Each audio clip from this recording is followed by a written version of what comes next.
Welcome to Dweller of the Dark. We are a channel honoring the yellowed and blackened bones of many prominent authors. We will be digging up several obscure, strange, and forgotten authors who influenced many of the great horror, science fiction, and fantasy writers today. More tales of the horrifying, obscure, strange, and forgotten are climbing out of the tombs. Subscribe, comment, like, donate, or I'll send Thaddeus Forge to steal your heathen soul. Unknown horror masters, send us ghoulish delights for the Skull and Bones collection. Your pound of writer's flesh will continue to feed our ghouls for now. Books, websites, podcasts, in the links below. Children of Horror, Legion of Ghouls. Tonight, let's say les horrifiques temps roulés. Let the horrific times roll with Placide's wife. This spicy Cajun tale should make your blood run cold. Enjoy. Placide's Wife by Kirk Mashburn. First published, Weird Tales, November 1931. A shuddery story of Louisiana Cajuns, of corpses that screamed in their graves, and a woman who would not stay dead. From the depths of the dank, moss-festooned woods, a long-drawn howl quavered upward through a cloaked and sullen moon. There was a sinister, unearthly quality about the ululation that set it apart from the orthodox lament of any random, mournful hound. It startled us, gathered there in the temporary shack that served the road building crew for office and commissary combined. The dull buzz of conversation stilled for a long minute. I saw more than one stolid Cajun farmer, road builder, pro tem, furtively signed the cross. Chairs and packing boxes croaked under the sudden uneasy shifting of their burdens. Placide's wife, I heard someone's perturbed mutter. It was old Landry, gnarled and seamed and squat of body, ordinarily taciturn to the point of sourness. A half dozen pairs of eyes flashed distrustfully in my direction, then settled in common focus upon the speaker. The rebuke and its intimation were plain.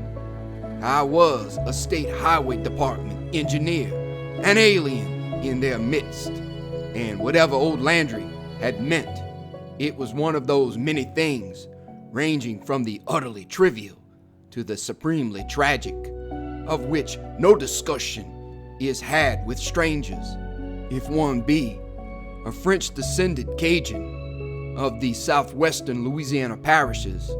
Suspicious of all unproved folk, one does not speak haphazardly concerning obscure local matters. Landry withdrew even more deeply into his shell of taciturnity. There was an ineffectual attempt or two to resume talk, but a damper seemed to have been put upon any further desire for conversation. In twos and threes, but never singly, the members of the group drifted away to their bunks in close succession. I was left alone with Delacroix, the young commissary clerk and timekeeper for the road gang. What was there about what the old man said to sour the balance of them so thoroughly? My curiosity prompted the question. My companion hesitated about replying. He was of the locality, and even though of a finer breed than the teamsters and laborers of the crew, he possessed, in less degree, some of their instinctive clannishness. Still, when one is working one's way through the engineering school of the State University, there is evidence therein of qualities superior to the inhibitions of simplicity. Delacroix shrugged his shoulders. "There is a story behind it," he admitted. "Tell it," I urged. It was still too early for bed. Once more, before he could comply, that weird latration from the forest set the night aquiver. We listened in silence until it ended. "So," observed Delacroix. Then he told me of one Placide and of Placide's wife, and this is the substance of his story. "Placide Dubois," said Delacroix, "spent 30 of his nearly 50 years of life peacefully upon one patch of bayou land. His paunch was kept satisfactorily heavy with beans and with rice, which he grew more by the kindness of heaven than any great exertion of his own. Sometimes he wheezed down the bayou in an ancient oyster boat, with the running of which the indulgence of Providence may also have had a hand, judging by the neglected condition of its decrepit engine. In the bay, Placide caught shrimps. In the winter, he sporadically trapped muskrats and shot ducks. Always, he had enough black perique for his pipe, and a little wine to wash down his food. Rarely, he would go to town and get very drunk. For a man with no wants beyond his creature comforts and a masterless, indolent existence, it was a good life. Then the time came when oil was found in the neighborhood of Placide's quarter section, and he sold the ground that he had homesteaded 30 years before for more money than Placide had any business with. Some people said he got $10,000. The highest estimate placed the amount at 5 times as much. At any rate, it was enough to be Placide's undoing. He moved to town. Now, La Branche is a village to you or even to me, a sleepy little town of some 3,000 souls. But to this old one, it was a veritable city. Not that it made any difference. Placide could loaf as well as, or even better, in the town than on the bayou, and he held onto his money with tight fingers. Placide loafed too well, not content with a full belly and freedom, with no more burden upon his shoulders than holding fast to the wealth with which accident had endowed him. He had so much time on his hands that he filled it in by marrying a woman out of a visiting carnival troupe. Having lived womanless for nearly 50 years, this stupid one, this great clod, must marry a gypsy-looking wench from a street fair. A snake charmer, eh? True, she was young, and more than good to look at, so they say, with her olive skin and black hair, and dark, inviting eyes that turned upward a little at the corners. Nita, her name was, and though the woman of La Branche snubbed her for the memory of her snakes, and for marrying old lazy Placide for his money, it had to be his money. The men were friendly enough behind their women's backs, too friendly. Placide, seeing his wife's flirtations, stolidly packed her off to another shack on another bayou where oil had not as yet been found, and where there were fewer men for her to dally with, beating her methodically when she rebelled. He had a certain respect for his own rights, Placide. So Nita ate red beans and rice, and was lucky to have a pair of shoes. You have heard it said that the way to keep a woman virtuous is to keep her barefooted? Well, and all the time, Placide's money rotted wherever it was, buried in the ground. No banks for that one. And Nita, having sold herself to Placide and been cheated of her purchase price, soured inside herself, hating Placide more with each dull day. Her only companion was a great black cat that had come with her to La Branche, along with the snakes. Only one supposes that Placide had objected to the snakes, if they did not belong to the carnival anyway. This cat of Nita's had yellow eyes, out of which it glared hate at all the world except its mistress. The cat hated Placide more even than Nita did.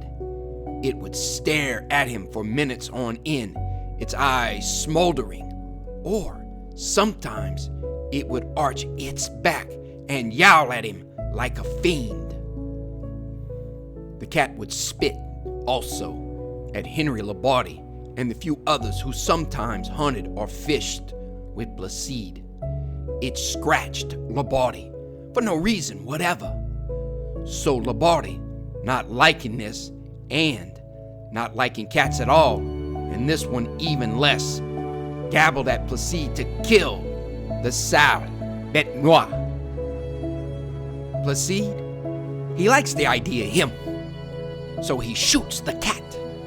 That is, Labarty swears to this day that he did.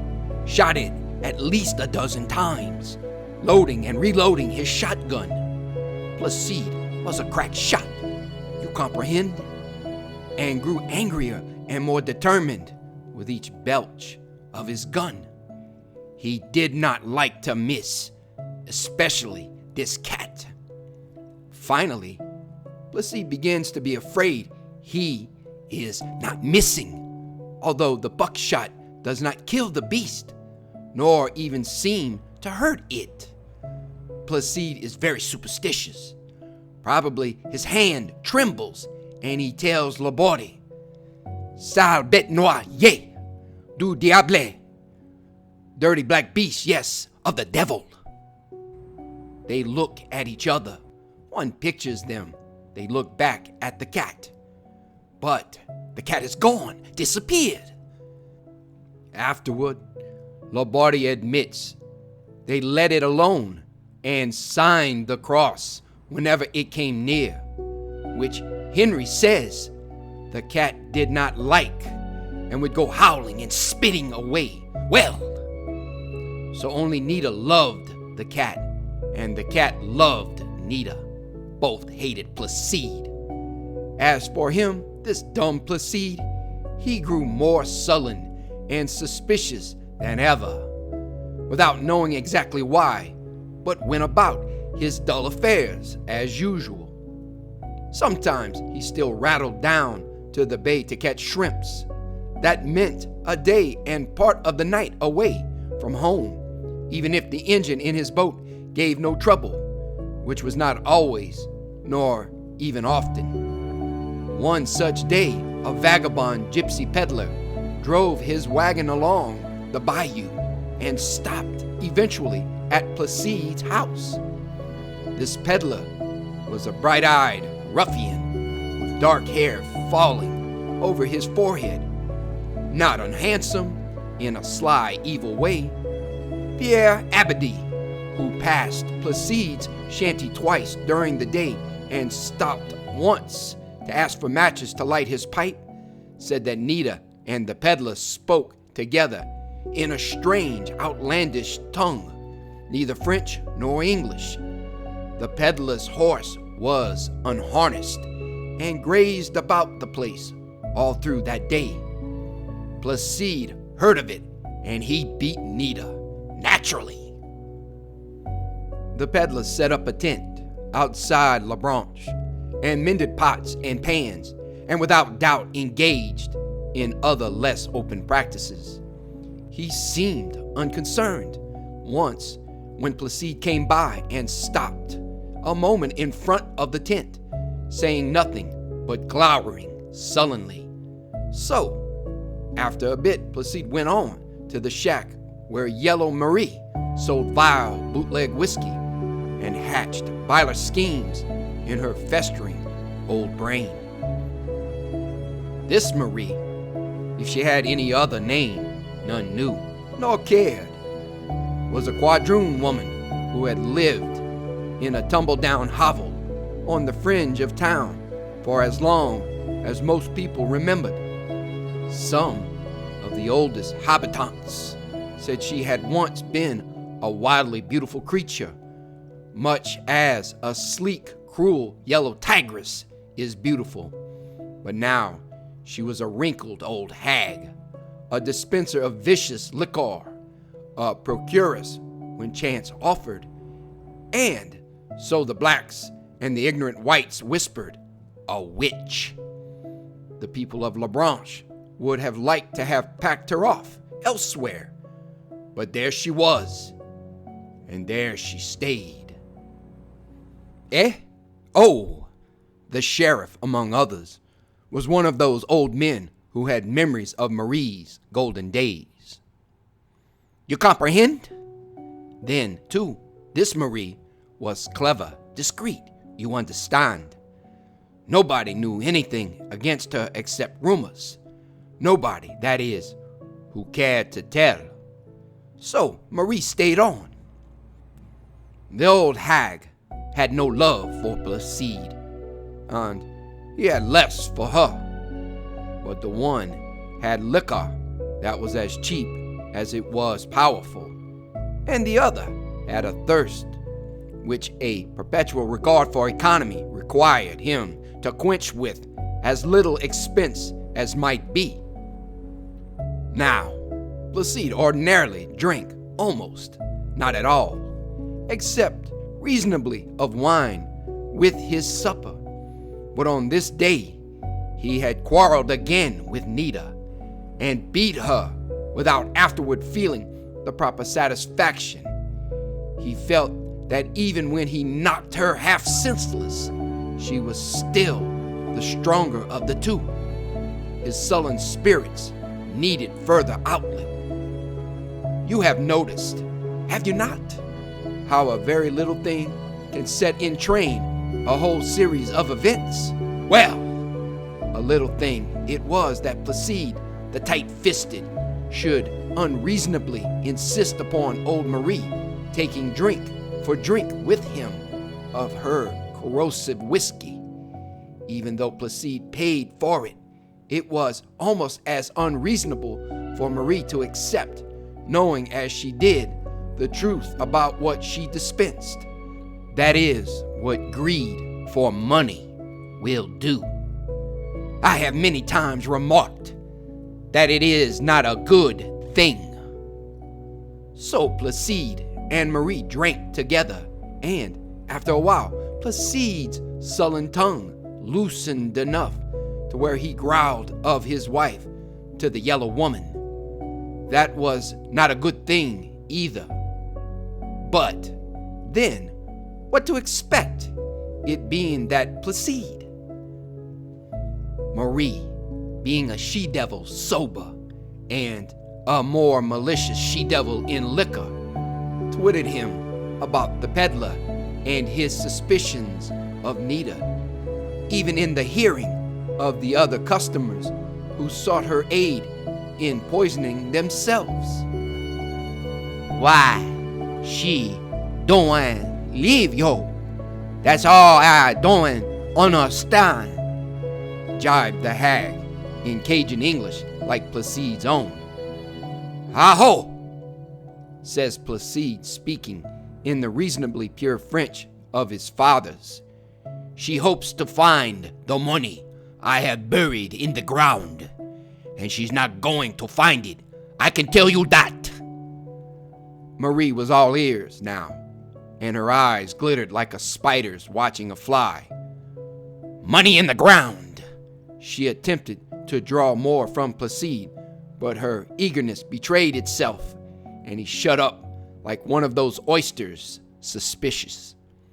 He had right to his suspicions, for he caught her the very next day prowling around the woods near his cabin on the bayou. She was peering carefully at the ground, scratching and probing here and there with a pole she carried.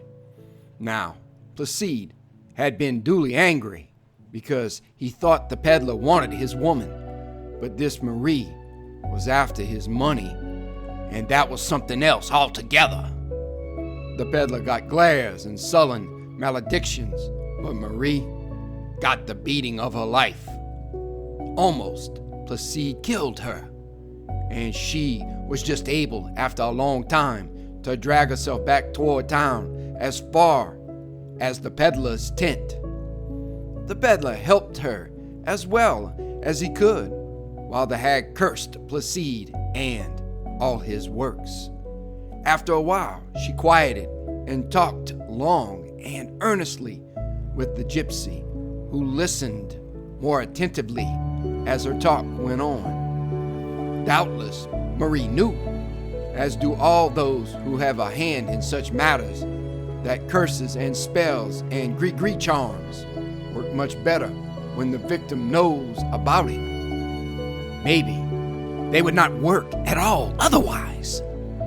She knew that Placide was very superstitious, so she was careful that it came to Placide's ears that she was going to put a conjure on him, and that it would be better for him to dig up his money and leave the parish.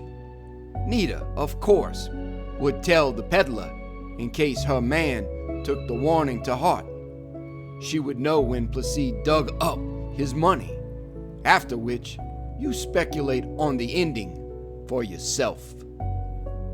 A queer thing is that Marie must have believed in her own gris-gris charms, especially as the peddler doubled it with a dreadful spell of his own. Doubtless they both believed in it, and it may be that they were right, eh? Only it may also be that they meddled with much more dangerous things than they knew. Marie especially. What the peddler thought or knew, only he could have told. At any rate, they did more than threaten Placide with a spell. They went about it seriously. Now, much of this story has to be surmised, and the gaps filled in between the fragments of known fact, which are fewer than they might be. But these people around here tell the whole story, when they tell it at all, with the sureness that comes of believing what one wishes to believe. Very well. That is the way I am telling it to you. One thing is known. This peddler bought a crucifix at Jules Froissart's store in La Branche, which was afterwards seen in Placide's cabin. Froissart remembered it by its general shape and design, and particularly because there was a little of the end broken off one arm of the cross. The peddler got it cheaply for that reason. The crucifix later seen in Placide's shanty had this same shortened arm, but it had been painted black and changed in other ways. For one thing, a file had been used to change the Savior's face beyond recognition, and good old Father Sulin wept bitterly when they showed him the blasphemy of it. A pair of tiny horns had been soldered to the head. The gypsy tenor's work, that. Well, he paid for it. There was a little red bag tied around the cross. That was Marie, eh? Yes, certainly. It was full of queer charms to make a spell on Placide. Gris-gris. Well, the peddler carried it to Placide's woman, and one supposes that they plotted much together. One believes that the peddler wanted Nita as much as he wanted Placide's money, and it may be that Nita desired the peddler. Then, afterward, the women put the impious crucifix under the bed, and that is where she made a mistake. Placide had heard of the plot to put a spell upon him only that day, and he was both angry and afraid. He had gone to Marie's place, but he found her absent and the dive closed, which may have well been for Marie. At the peddler's tent, Placide found the gypsy sitting cross-legged on the ground, elaborately whetting an edge upon a most ferocious-looking butcher knife. So Placide, not unreasonably, left the peddler at peace until he went back and got his gun, or at least until he could deal with him on even terms. In the meantime, he doubtless argued that he could go home and beat Nita. On the way back to his cabin, Placide drank from a flask he carried. Meeting with Henry Labardi, he would have given Henry a drink, but the bottle was empty. So Henry must come to Placide's cabin, where there was a whole demijohn of good wine waiting to be drunk. It was not far off, and they would get drunk together. At the cabin, Placide reached under the bed for the demijohn, felt something else, and brought out that crucifix. Now Placide was superstitious, not religious, you will comprehend, but superstitious. The mutilated crucifix was an awful and startling thing to him, but whether he would have understood that it was evilly designed toward himself without that little red bag tied to it, I do not know. The grisgris he understood quite well. He went mad. Labardi says he sees Nita as one might take a 10-pound sack of flour and flung her hard to the floor. He was a bull for strength, Placide. Then, while she lay stunned on the floor, Placide flung the desecrated crucifix full at her smooth throat.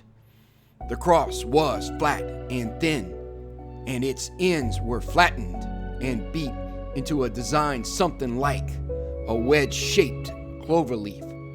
With Placide's great strength behind it, it is no wonder that it tore deep into Nita's round throat, where it stood upright. It wobbled drunkenly, sickening Labardi, while Nita quivered and twitched for a few moments. Then she was still. The blood welled slowly from the wound, impeded by the instrument that caused it.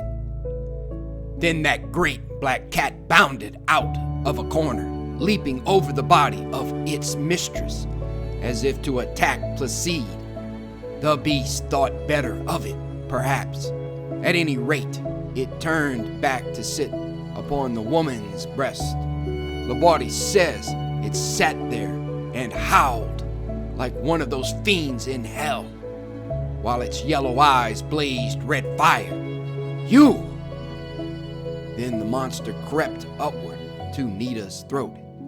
It licked away the dark blood, after which it started yowling with more energy. All this, you understand, in just a very few minutes, while that stupid Labardi stood there, one assumes, with his slack mouth hanging open wider even than usual. Both men looked long at the body of the woman. That was all, just looked. Then Labardi began to look at Placide, too. Sideways, you know, like that. Placide, he began to worry. Well, it was time for him to worry, one comprehends. Now, what you going to do, eh, Placide? Labardi wants to know. Well, says Placide, speaking French like Labardi, and slow and heavy, like he always talks. I'm going to put her in the ground and bury her. Then he turns round and looks hard at Labardi, who said afterward that there was a red light in Placide's eyes. "You're going to help me bury her, and you're going to keep quiet all the rest of your life. Ain't you, Henry?" "Heh?" gulps Labarde. "Heh?" Placide says too, but he says it a different way, and the veins kind of swelled in his forehead. He moved a step closer to Labarde. "Yeah," agrees this Henry, swallowing hard. "I'm going to help you bury her." Henry Labarde is a little man, and he knows it. "And you're going to keep quiet," grits Placide. Another step closer. "I'm going to keep quieter than that." Labarde is trying to swallow his tongue by this time, one supposes. So Placide got spades, and they carried his woman out into the bushes away, off behind the shack, and dug a deep hole. The cat went along too, and spit and howled, and tried to claw Placide's legs. It hopped back and forth across the hole after they put Nita in it, and were ready to shovel the dirt on top of her. Try as he would, and did, Placide couldn't kill it with his spade. What? Why? Because he couldn't hit it, certainly. It dodged, you understand. Labarde says it faded from under the tool, and then there it was again, quick as a flash, just out of reach. Of course, Labarde is stupid. Likewise, he does not always tell the truth. No, not even now that he is an old man who should be thinking seriously of his sins. However, I am telling you what he said, and his salvation is the priest's business, not mine. Well, they buried Nita and left the cat sitting on her grave. Afterward, Placide sent Labarde on his way, first giving him 2 great cups full of strong wine and growling a few plain threats in his ear, both of which were to stiffen Henry's resolution. So Labarde went. Placide, you see, was not really a murderer, only a poor oaf to whom the good God sent too much money, and the devil a woman. If he had been a murderer, he would have tried to cover up his crime by killing Labarde too. Even this stupid Placide must have known that one hangs but once, regardless of how many times one kills. Probably he thought Labarde would keep quiet for a little while, at least, and give him time to get his money and escape. But Labarde did not keep quiet, not very long. He didn't know how, and he was also afraid. So Labarde went straight to the sheriff, and the sheriff, being an old man, sent his deputy, Saucetan Lebleu. No, not the one you know. This was a cousin who talked only less than Labarde, and thus Lebleu told others, and several volunteered to go to Placide's place with him, and 1 or 2 saddled their horses and came along without even volunteering. They passed by the peddlers on the way and paused long enough to wake him and tell him where they were going and why. The peddler climbed on his old nag without bothering to saddle it and came with them. Now, it is some miles from La Branche to Placide's old cabin, but it is not a long ride for men on horseback. Lebleu and his posse were soon there, demanding entrance. There was a light inside the cabin when Lebleu hammered on the door. After a moment, the door opened. Lebleu had his pistol in his hand, and it was a good thing it didn't have a hair trigger, because the deputy was so surprised when that door opened. He dropped the gun. It wasn't Placide who opened. It was Nita. "Well," she says. Nita couldn't speak French. "What yo want?" LeBleu, having come to arrest her murderer, now didn't really know what he wanted any more than she did. "Ain't Placide killed yo?" he blurts out. Somebody laughed, which you can understand almost anyone would. And LeBleu says, embarrassed, "I mean, where is Placide?" "Inside," Nita tells him. "Come on in." Placide was lying in the bed. He looked dully at LeBleu and the others, who noticed, without thinking too much about it, that there were several nasty marks on his face, like the claw marks of a beast, for instance, or a woman. There was a bandage around Nita's throat also. That much, at least, of Labaudy's story was true. Placide had hurled something at her throat. Well, they would doubtless be thinking, after Nita got up, she scratched his face. Nothing strange about that. A man and his wife could fight if they wanted to, could they not? Naturally. "Too much wine. He's drunk," Nita snarls. "He got drunk with that Labaudy and beat me." She shrugs her shoulders, which was to say, "What is there of newness in that?" "Ho ho," LeBleu says, as if comprehending much. "So Labaudy was drunk. I suppose the walk to town sobered him up some, otherwise I'd have seen it for myself."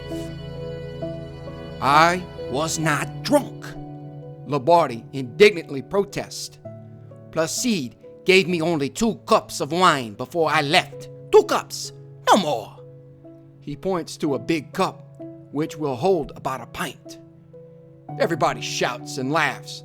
Labaudy is one of those unfortunates who cannot take one drink without it affecting his already dizzy brain. So much is known to all. Somebody notices the paleness of Placide. A pale souse. He must be very drunk and be in the habit of drinking very heavily in secret. Everyone had thought differently. Ah, well. So they decided to go back to town. You will see that there was little else they could do. And besides, there was something about Nita that made them all uncomfortable and uneasy. She seemed changed in a way none of them could put a finger to. There were smoldering flames deep down in her slanting eyes, and there was something repulsive about the way she would run her red, thin tongue over her red lips whenever she looked at them. More than one man caught himself making the sign of the cross without at all knowing why. Well, they say one can smell the devil a long way off. So, as they were going, someone saw Nita glide up to the peddler and make a swift motion with her fingers, while it seemed she hissed a few words in a tongue strange to all the rest of them. There was only one word that could be understood and remembered. No, I do not know what it was, but they say that it was afterward said by another gypsy who was asked to mean gold or money. Later, too, one of those who saw or heard of it was inspired to show old Yellow Marie, as well as he could remember the sign he thought Nita made. And Marie, she laughed evilly. Being very drunk and in high humor, she finally gave a sly hint that it might mean something like poison in a certain dark and secret sign language. Have I told you it was said by some that Marie engaged in darker practices than the keeping of her dive? Afterward, Marie told Labarde that Nita probably was only fooling the peddler so as not to frighten him. Placide added this Marie did not die of poisoning. More than that, she would not say a word. One guess is as good as another, but they say there was a greedy look in the peddler's eyes as he listened to Nita. Perhaps there was a greedy look likewise in Nita's eyes, but not for gold, one thinks. The gypsy was a strong, full-blooded man. It may be that she wanted him. Whatever it was that Nita said to the peddler, he went with LeBlue and the others when they rode back to town. For 3 or 4 days afterward, this peddler was busy mending his horse's harness and greasing his wagon. And he offered his stock of tinware at such cheap prices that he soon disposed of it. Getting ready to move on, he said. The 3rd or 4th night, the gypsy disappeared. Nobody was sorry to see him go, nor felt slighted that he left without saying goodbye. Then, a trapper stopped at Placide's cabin and discovered that it was deserted, except for Placide himself, who was dead, and therefore could hardly be said to count. He had been dead for some days, and, it being warm as to weather, he was beginning to be unpleasant about it. There was a curious wound, or maybe several wounds, in Placide's throat. Part of him looked to have been eaten by a beast. Well, they buried him quickly. I do not know what the coroner said about it, but other people lifted their eyebrows or shrugged their shoulders, saying, Placide died, or maybe his woman killed him, and the woman has run away with the peddler after getting Placide's money. Ah, well, we are rid of the 3 of them, the peddler, Placide, and Placide's wife. None of them amounted to much. Oddly enough, the peddler's horse was soon afterward found, dead and partly devoured, in a spot deep in the woods. Hey, people wondered at that, naturally. Then, one afternoon, about a month after Labarde swore he saw Placide murder Nita, this same Labarde was back in the woods behind Placide's cabin when he came upon a mound of freshly turned dirt that excited his curiosity. The longer Labarde regarded the mound, the more excited he became. This looked suspiciously like a grave, and no human grave had the least right to be in that spot. That much he knew. Now, it was a grave. When Labarde, with the aid of a shovel which he ran and fetched from Placide's old cabin, finally overcame his indecision and dug into the mound, he found a man's body. And whose do you suppose it was? The peddler's. What? Indeed not. That is the curious part of it. This peddler's body was not at all decomposed, and there was the same sort of wound or wounds in his throat that Placide had, and they were half healed. Labarde, one can imagine, was knocking about the knees. It was getting dusk, and that made things worse. He had reason enough to know that this body did not look as it ought to look, having been dead and covered with dirt. Whether it had been buried 1 day or 10, it looked too fresh. It surely wasn't breathing, it was dead, and yet it looked as if there might be warm blood beneath its skin. And then the body leaned upon the wooden handle of the spade he had used, and which must have been cracked already, for it snapped beneath his weight. He was thrown off balance, and clutching the long handle of the spade tighter than ever, stumbled forward on the dry clods he had dug from the grave, and which rolled under his feet. He fell forward, you understand, with the spade handle thrust before him, and the sharp, broken end of the handle, with Labarde's weight behind it, pierced the breast of the corpse at his feet. Now, you will remember, this is Labarde's tale. I am only telling it for him. So, well, this broken end of the spade handle, which was really a hardwood pole, was sharp and keen, and it penetrated the corpse about where its heart should be. And the corpse moved. The dead lips screamed. Then the eyes opened wide. Labarde swears to this, although if you ask him, he will deny it, with such hate in them that it was like a look into the mouth of hell. But the fury swiftly faded into a look of great gladness, like the eyes of a bird suddenly set free of a cage. The working features softened into a mask of peace and contentment. The eyes closed. While Labarde watched, the body began to mortify. Labarde ran to get out of that forest, where it was getting darker with each second. Ran, too, to get away from that horror he had come upon.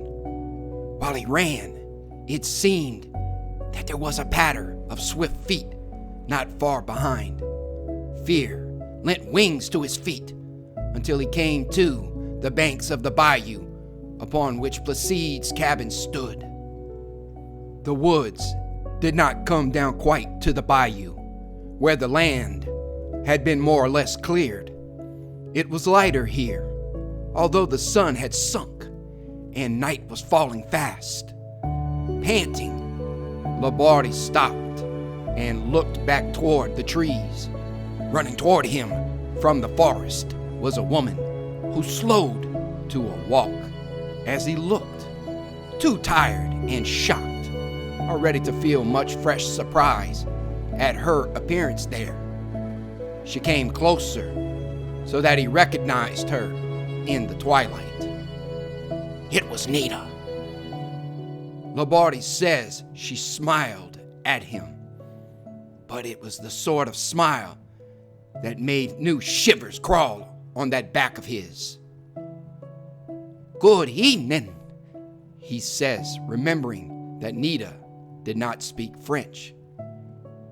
He wondered why Nita was licking her red lips with her redder tongue. From the way he speaks of it, when he will, one understands that Labarde did not care for this at all. He felt uneasy. It was so queer, you comprehend, when Nita did not answer him.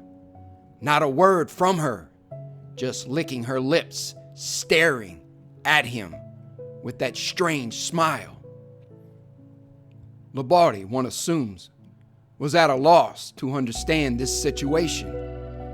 The woman saying nothing and looking at him in a way that he did not at all care for. Finally, he tells her, "I thought yo run off with their peddler." Nita laughed. Labarde says he shivered at the sound.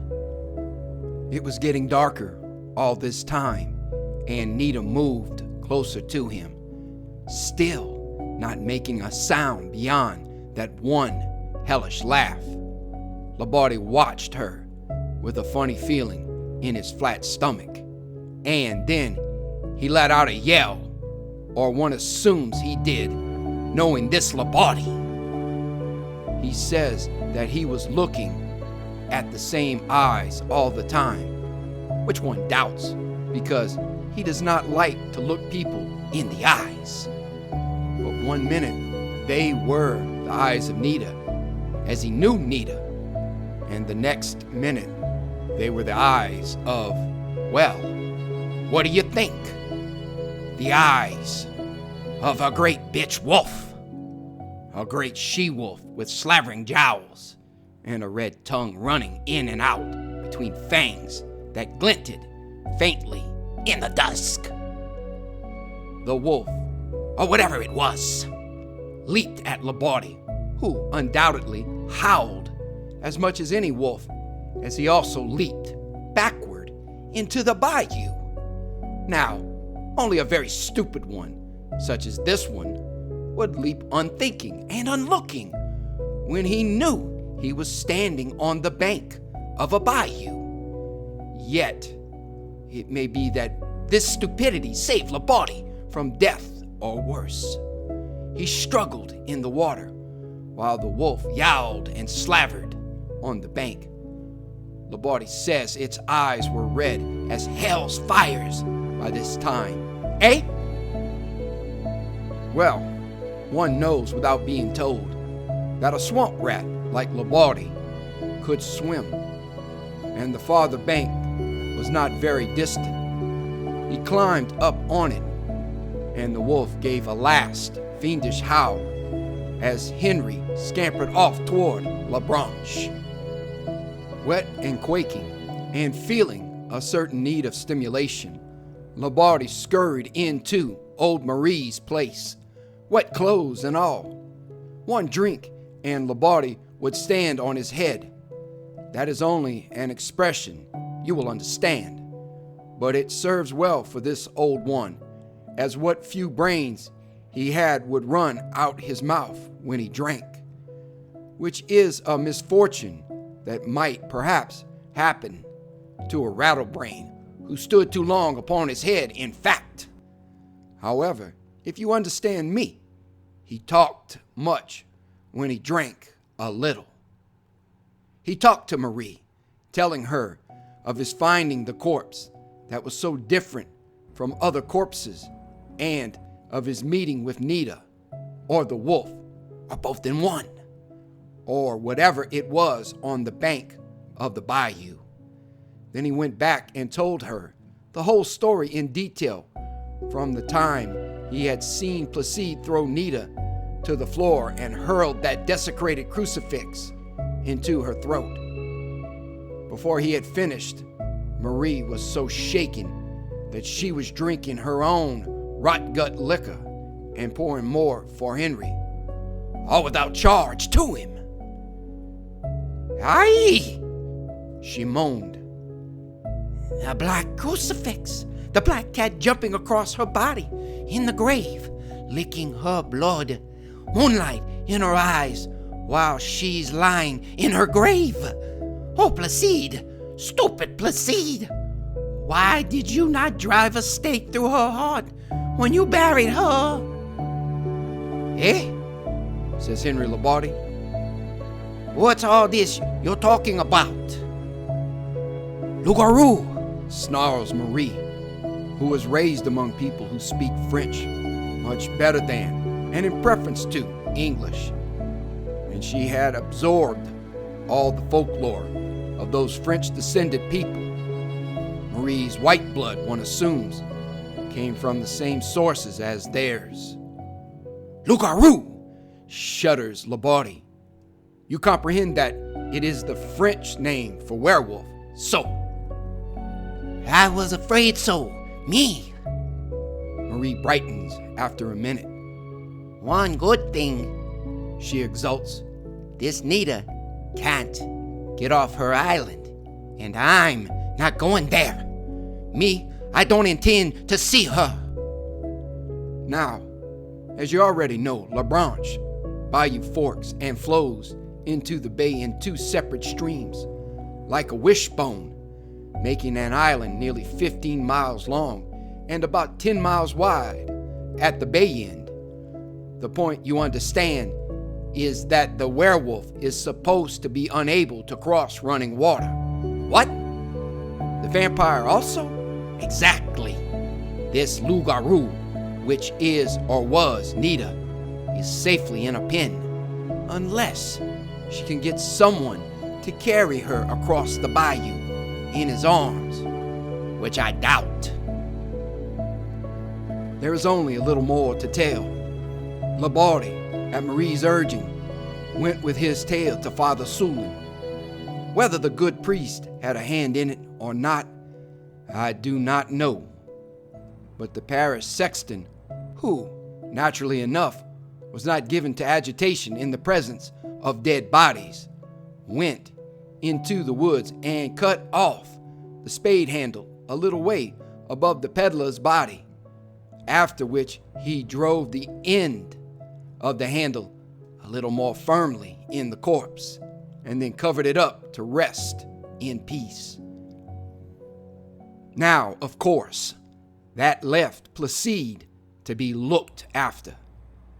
The sexton sharpened the part of the spade handle, Placide's own spade handle, that he had kept and dealt with Placide as the peddler had been dealt with, and Placide's wounds had healed, although they had been greater by far than the peddler's, and he screamed and squirmed beneath the thrust of the stake, and settled back at peace, as the peddler had done.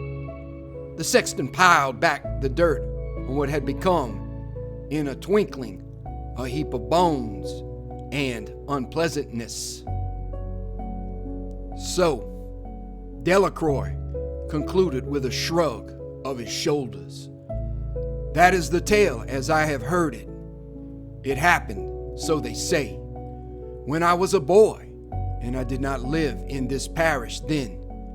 Father Sulin has been dead these 4 years past, so you cannot ask him. Me? I don't know. I drew on my pipe for a couple of minutes, considering Delacroix's tale the while. Finally, I asked, "What do you mean by saying you don't know? You don't believe any of that, do you?"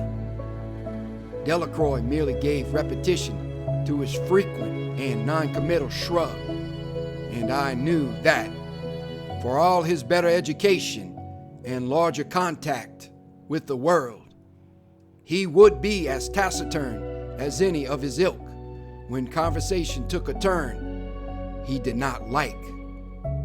I was sleepy by this time and smothered a yawn. "All right," I laughed. "I'm going on over to my tent and turn in, and I hope none of those werewolves who have to lie in their graves between sunup and sundown have come to life tonight to catch me on the way, nor come uninvited into my tent. They can't enter a house without an invitation," Delacroix rejoined in all seriousness, "and one supposes that will apply to a tent likewise." I was tempted to laugh at his earnestness, but I had no wish to wound his sensibilities, and so refrained. "Perhaps, after all," he said, "it would be better if you were to sleep with me while you are here. Yes?" "No," I carelessly shook my head. "I'll go on over." At this moment, I broke off, as there came a light tapping upon the door of the shack.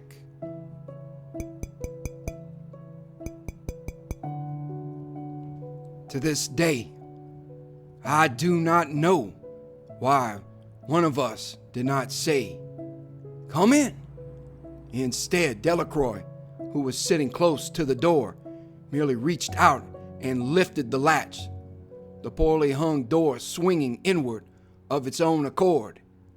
At that, surprise kept either one of us from speaking for a minute, although I had sufficient presence of mind to rise from my seat upon a cracker box and say, "Good evening." Standing just outside the doorway, framed in the light from within, was one of the most beautiful women. She was apparently little more than a girl that I have ever seen.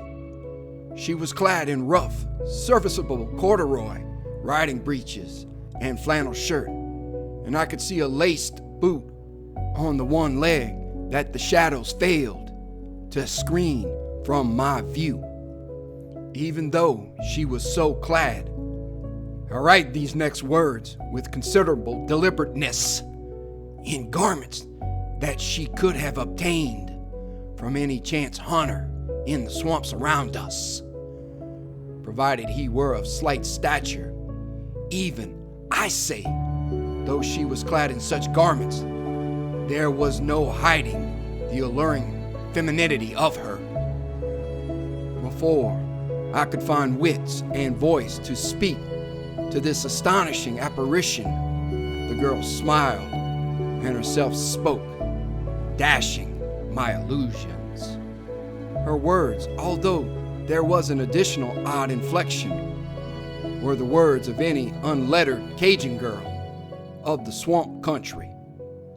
"My car," she informed us, "is bogged down on the other side of the bayou, and my ankle, I sprained it trying to get out. Will your gentleman help me?" However, if her words were crude, her voice was not, and there was a wistful note in it that touched me. I could see now that she was leaning heavily on a stick, and the boot had been removed from one stockingless foot. She moved the foot as if to ease its pain, so that it was more in the light. Unshod feet that are beautiful are a rarity in women. I had been out in the swamps with a road camp for 2 long months, and Cajun or no Cajun, this was woman, and a beautiful woman at that.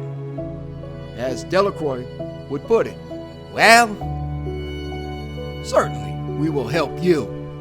I was very gallant about it, hoping she would not be too fastidious to overlook my 2 days' growth of beard.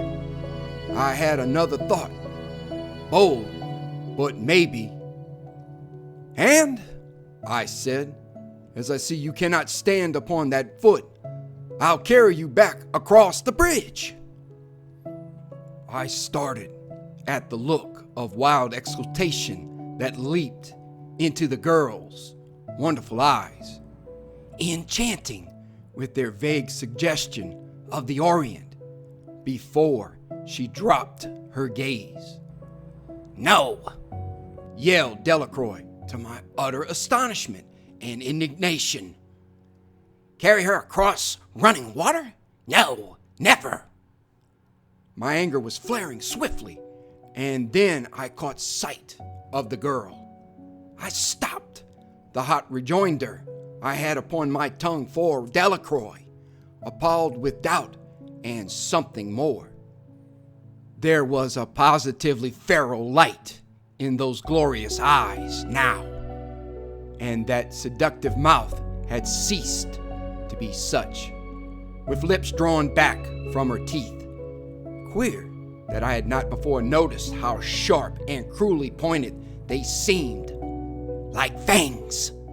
She resembled more some slavering beast than the girl who, but a moment before, had made my pulses hum. "Landry!" Delacroix was yelling. "Bring your gun, the one with the silver bullets. She's here!" The girl leaped away toward the swamp growth. There was no sign of lameness in her going. I had a vague, confused impression that she looked oddly inhuman, and dropped to all fours as she reached the shelter of the forest.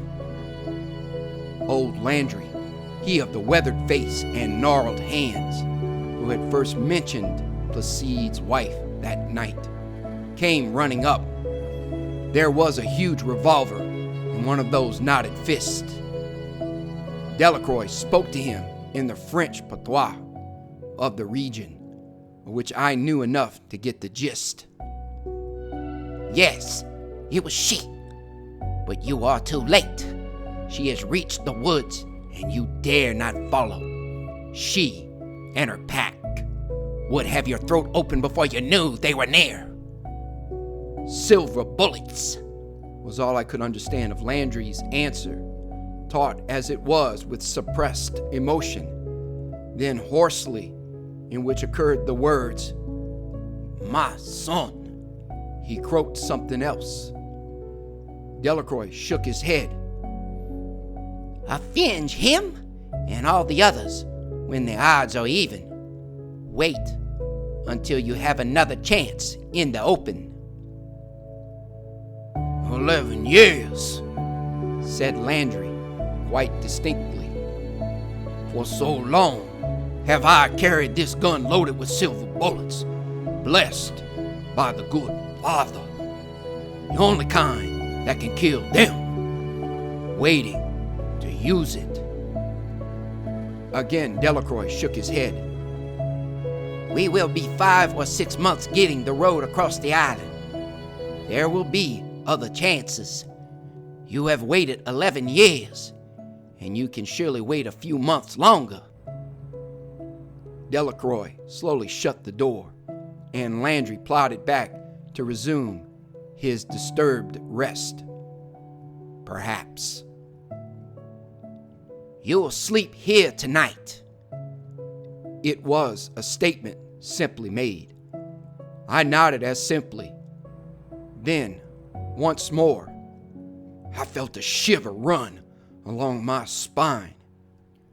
From the forest, like the baying of Cerberus chained and lashed to fury by all the demons of the pit, came again that fiendish ululation, came the baffled howl of Placide's wife.